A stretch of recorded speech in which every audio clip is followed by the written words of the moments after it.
ready to supercharge your coding and write brilliant code faster than ever.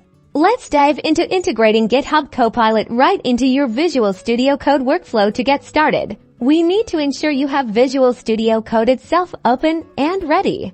The first crucial step is accessing the extensions view. You'll find this easily represented by the jigsaw puzzle icon in the activity bar on the left-hand side of your Visual Studio Code window. Click on this icon.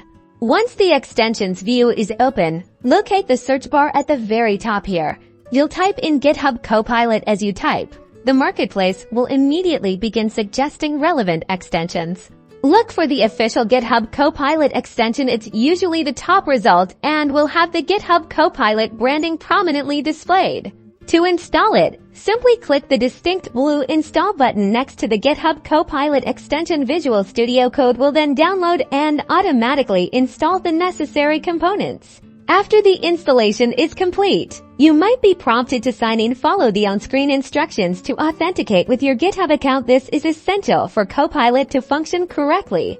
Now, let's see Copilot in action. Open any code file in your project, or create a new one. Start typing a comment describing what you want to achieve, or begin typing a line of code. You'll notice Copilot immediately starts providing intelligent suggestions as you type. These are AI-powered code completions and full-function implementations. To accept a suggestion, simply press the Tab key. This inserts the suggested code directly into your file, saving you keystrokes and thought time.